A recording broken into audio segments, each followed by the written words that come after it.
আমাদের চাকি করা নামমাত্র মহামেলন চলছে এতক্ষণ তুলসী আরতি সুন্দর আরতি ভজন কীর্তন মহাবাচন হলো।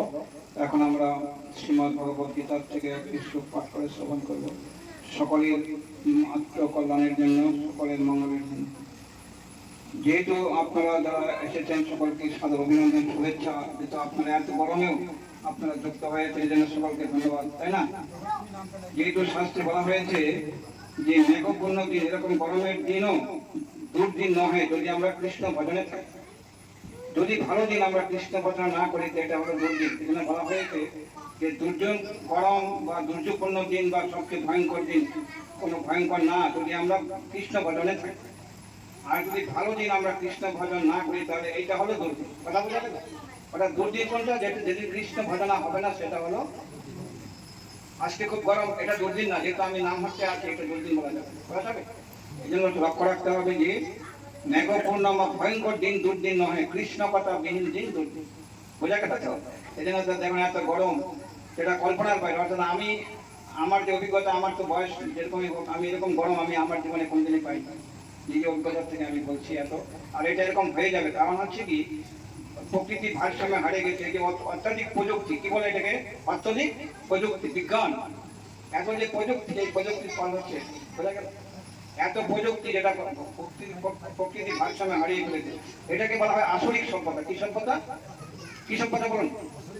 আসরিক সভ্যতা। মানুষ কিন্তু মানুষ হচ্ছে না। অর্থাৎ সব এদিকে দেখেন যে কলিযুগের যে প্রভাব এটা সম্পূর্ণ হয়ে গেছে। যেন শাস্ত্রে বলছে যে যদি আসরিক সভ্যতা যদি না কমে তাহলে কোনোদিনই এই যে প্রকৃতির যে ভারসাম্য হারিয়ে যাবে এবং মানুষ অত্যাধিক বিপদে পড়ে যাবে। এটা এখন বোঝা যায়, সব দিকে বোঝা যায়। তাই আমাদের কর্তব্য হচ্ছে সকলকে কম বেশি কৃষ্ণ ভক্ত হতে হবে এবং আসরিক সভ্যতাকে। যাই হোক, এরকম দুর্দিন থাকবে। এখন এরকম গরম, মাঘ মাসে দেখবেন যেরকম প্রচন্ড ঠান্ডা, বর্ষাকালে দেখবেন প্রচন্ড দুর্যোগ, বৈশাখ মাসে দেখবেন প্রচন্ড ঘূর্ণিঝড়। এগুলি আমাদেরকে তুচ্ছ করে আমাদেরকে এই দামের ঘাটে যুক্ত হতে হবে। এই জন্য আপনাদের সকলকে যে এসেছেন এত গরমে, এই জন্য আপনাদেরকে আবার বারে বারে অভিনন্দন ও শুভেচ্ছা। হরে কৃষ্ণ। আমরা গীতার থেকে একটি শ্লোক পাঠ করবো, কেউ অন্য মানুষ হবেন না, কথা বলবেন অল্পক্ষণের জন্য, 15 মিনিট থেকে 20 মিনিট, যেহেতু এখন দিন বড়, রাত্র ছোট। ওম নমো ভগবতে বাসুদেবায়। ওম নমো ভগবতে বাসুদেবায়। ওম নমো ভগবতে বাসুদেবায়। নারায়ণ নমস্কৃতম নরং চৈব নরোত্তমম দেবীং সরস্বতীং ব্যাসং ততো জয়মুদীরয়েৎ। মুখং করোতি বাচালং পঙ্গুং লঙ্ঘয়তি গিরিং যৎকৃপাতমহং বন্দে পরমানন্দ মাধবম।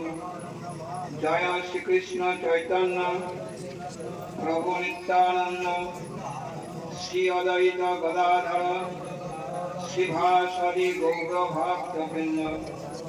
হরে কৃষ্ণ কৃষ্ণ কৃষ্ণ হরে হরে, হরে রাম রাম রাম হরে হরে। শ্রীমদ্ ভগবদ গীতা যথাযথ কি ভাষ্যকার জগদ্গুরু শিল প্রভুপাদ কি আন্তর্জাতিক কৃষ্ণ ভবনামৃত সংঘ কি টাকিপাড়া নামমাত্র মহামিলন কি উপস্থিত গৌর ভক্তবৃন্দ কি জয় নিতাই গৌর সীতানাথ প্রেমানন্দে। হরি হরি বলমন নমশ্রেষ্ঠং মনমতি সচিপুত্র মাত্র স্বরূপং রূপং কৃষ্ণাগ্রজং মরুপুরীং মাতুরীং পুষ্পবাসীং রাধা কুন্নং গিরিবরম রাধিকা মাধবাসং প্রাপ্ত জ্যেষ্ঠ পতিত কৃপয় শ্রীগুরুতং নতয়স্মি মলিনে মোচনং পুংসং জলস্নানং দিনে দিনে সুকৃত ভস্য কৃপা সিন্ধুভ্যয়ে বচো পতিতানাং পাবনেভ্যো বৈষ্ণবেভ্যো নমঃ নমঃ।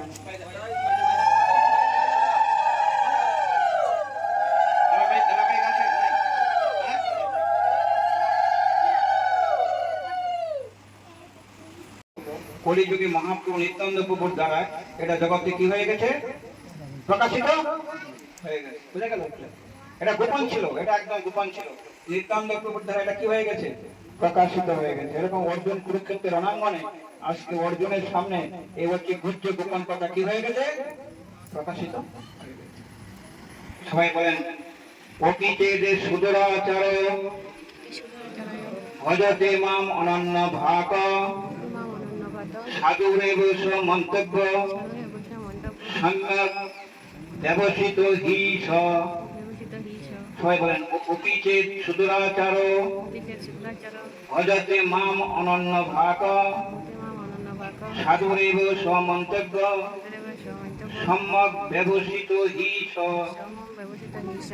অপিতে সুদরাচার ভজতে মাম অনন্য ভাক সাধুরবেশ মন্তব্য সম্যক ব্যবসিত হিস।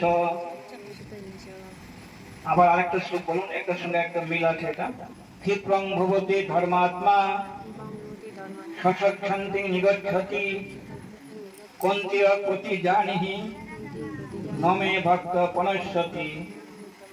দেখেন কিরকম মজা, এটা এত মজাতে কল্পনা করা যাবে না। আবার বলুন ক্ষিপ্রং ভবতি ধর্মাত্মা সশান্তি নিগচ্ছতি কন্তীয় প্রতি জানিহি নমে ভক্ত পনশ্যতি। ক্ষিপ্রং ভবতি ধর্মাত্মা সশান্তি নিগচ্ছতি কন্তীয় প্রতি জানিহি নমে ভক্ত পনশ্যতি। দেখেন কেমন দামি কথা। আমার ভক্ত কখনো বিনষ্ট হয় না। কি বলা হলো? আমার ভক্ত কখনো বিনষ্ট হয় না। অনুবাদ কি বলেন? অতি দুরাচারী ব্যক্তি, সবাই বলেন অতি দুরাচারী ব্যক্তি যদি অনন্য ভক্তি সহকারে আমাকে ভজনা করেন তাকে সাধু বলে মনে করবে, কারণ তার দৃঢ় সংকল্পে তিনি যথার্থ মার্গে অবস্থিত। তিনি কি যথার্থ মার্গে অবস্থিত। দেখেন এত সুন্দর শ্লোক। আবার বলুন, অতি দুরাচারী ব্যক্তি যদি অনন্য ভক্তি সহকারে আমাকে ভজনা করেন, তাকে সাধু বলে মনে করবে, কারণ তার দৃঢ় সংকল্পে তিনি যথার্থ মার্গে অবস্থিত। পরবর্তীটা বলেন, তিনি শীঘ্রই তিনি শীঘ্রই ধর্মাত্মায় পরিণত হন এবং নিত্য শান্তি লাভ করেন। হে কঞ্জেয়, তুমি চিত্তকণ্ঠে ঘোষণা করো যে আমার ভক্ত কখনো বিনষ্ট হবে না। এটা আবার বলুন, তিনি শীঘ্রই ধর্মাত্মায় পরিণত হন এবং নিত্য শান্তি লাভ করেন। হে কঞ্জেয়, তুমি শীঘ্র চিত্তকণ্ঠে ঘোষণা করো যে আমার ভক্ত কখনো বিনষ্ট হয় না। এক জায়গায় ভক্ত কখনো কি হয় না, বাকিরা কি হবে, সব বিনষ্ট হয়ে যাবে, একদম কমপ্লিটলি কি হবে, বিনষ্ট হয়ে যাবে। এখন বুঝতেছে না কেউ, এখন কেউ বুঝতেছে না। কুরুক্ষেত্রের অনাগমনে সব কি হয়ে গেছিল, পঞ্চপাণ্ডব কৌরবরা বাদে, পঞ্চপাণ্ডব বাদে কি হয়ে গেছিল সব। এই গীতা যেখানে উৎপন্ন হয়েছে সেই কুরুক্ষেত্রে কি হয়েছিল, সব বেঁচে ছিল একদম। বিশ্বদেব সহ সমস্ত দ্রোণাচার্য সহ সব কি, এই যে গুরুদেব দ্রোণাচার্য বিনষ্ট হয়ে গেল, বিশ্বদেব যে এত মহান তিনি কি হয়ে গেলেন, বিনষ্ট হয়ে গেলেন। কিন্তু রক্ষা পেল কারা, পঞ্চ, বোঝা গেল কেন রক্ষা পেল, তারা ছিল কৃষ্ণ। তো এখানে দেখেন কি সুন্দর যে এই যে আমাদের দেশ একটু চারটি প্রেমে গল্প। অতি দুরাচারী ব্যক্তি যদি অনন্য ভক্তি সহকারে আমাকে ভজনা করেন, তাকে সাধু বলে মনে করবে, কারণ তার দৃঢ় সংকল্পে তিনি যথার্থ মার্গে অবস্থিত। এই শ্লোকে সুদূরাচারের কথাটি তাৎপর্যপূর্ণ এবং যার অর্থ উপলব্ধি, যথার্থ অর্থ উপলব্ধি করা কর্তব্য। বদ্ধজীবের ক্রিয়া দুই রকমের, নৈমিত্তিক এবং নিত্য। দেহ রক্ষা করার সমাজ রাষ্ট্রের বিধান পালনের জন্য বিভিন্ন চিন্ময় স্বরূপের সম্বন্ধে সম্পূর্ণরূপে সচেতন হয়ে তিনি কৃষ্ণ ভাবনায় অথবা ভগবত ভক্তিতে নিয়োজিত, তাকে কার্যকলাপকে বলা হয় অপাকৃত। তার চিন্ময় স্বরূপে এই প্রকার কার্যকলাপ অনুষ্ঠিত হয় পরিভাষায়, সেগুলিকে বলা হয় ভগবত ভক্তি। কখনো বদ্ধ অবস্থায়, কখনো কখনো ভগবত সেবা, দেহ সম্বন্ধীয় কর্ম একই সঙ্গে সমান্তরালভাবে সম্পাদিত